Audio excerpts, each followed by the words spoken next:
Assalamualaikum warahmatullahi wabarakatuh. Perkenalkan, nama saya Francisca Herawati, NIM G9421880, kelas ESF, ingin menjelaskan mengenai sistem informasi manajemen. Yang kedua, informatic management system. Yang ketiga, decision support system. Dan yang keempat, executive support system. Video ini dibuat guna memenuhi tugas akhir semester sistem informasi manajemen. Yang pertama yaitu pengertian sistem informasi manajemen.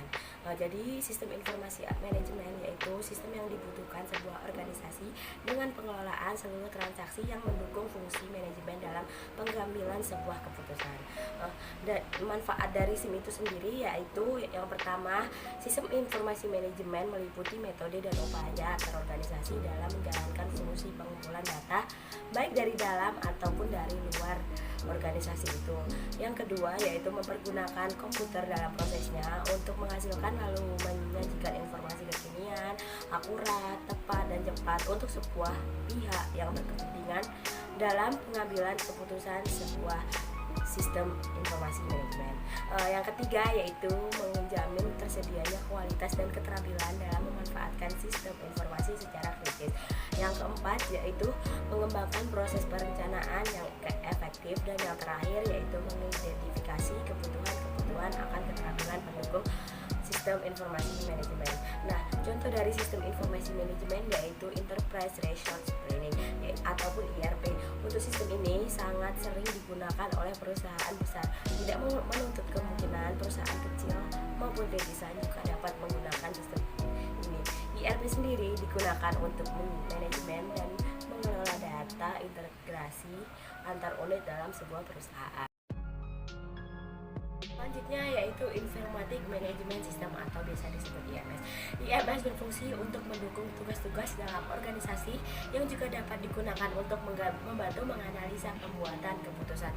Sistem ini juga dapat menyatukan beberapa fungsi informasi dengan program komputerisasi.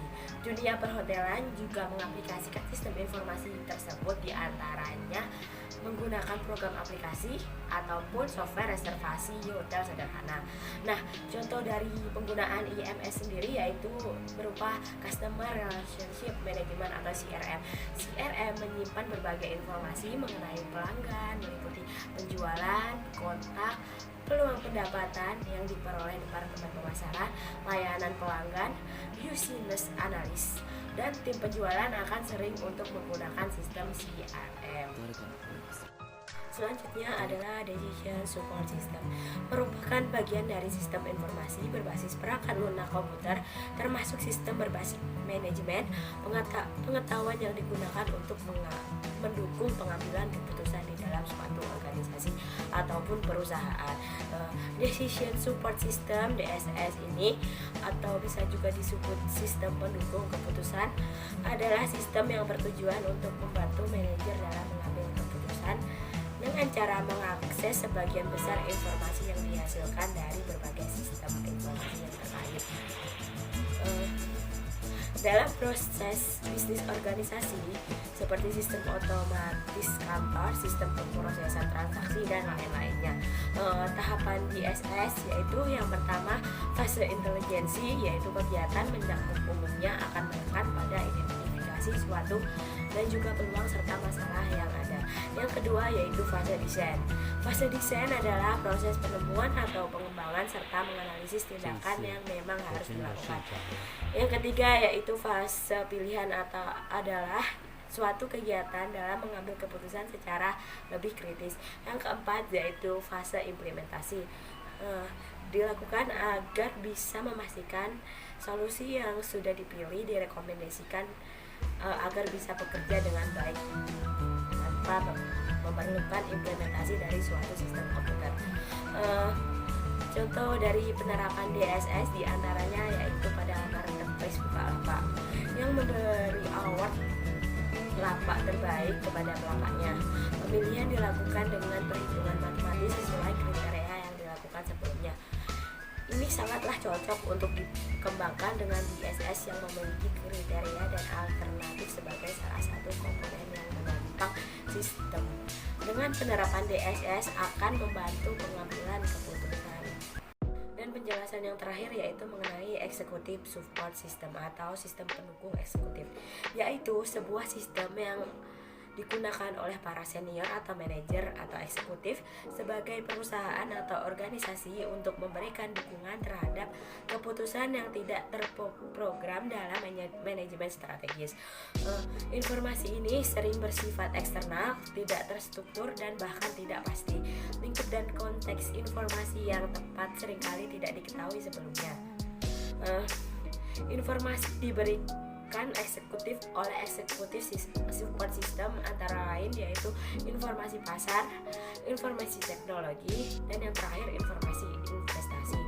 Beberapa contoh informasi yang sering menjadi sumber ISS yaitu yang pertama database eksternal, kedua laporan teknologi, ketiga laporan teknik dari konsultan, yang keempat informasi rahasia tentang pesaing, yang kelima informasi spekulatif seperti kondisi pasar, yang keenam peraturan pemerintah, yang ketujuh laporan keuangan dan informasi keuangan terkini. Contoh penerapannya yaitu pada perusahaan Pizza Hut. Satu kemampuan utama ESS adalah kemampuan menyajikan data rinci atas informasi ringkas. Dalam hal ini, eksekutif Pizza Hut dapat memantau kemajuan kinerja performance untuk masing-masing outlet atau karyawan dari waktu ke waktu, bahkan sampai detail proyek yang sedang dikerjakan. Kemudian terjadi suatu yang berpotensi masalah, maka langsung diantisipasi dan dapat dicari penyebabnya. Dengan IESS, para eksekutif Pizza Hut juga dapat melihat peta jalur distribusi bahan baku sampai ke lokasi. Faktor penghambat dapat segera diidentifikasi. Demikian penjelasan saya. Apabila ada kurangnya mohon dimaafkan. Semoga penjelasan ini bermanfaat bagi semua pihak. Wassalamualaikum warahmatullahi wabarakatuh.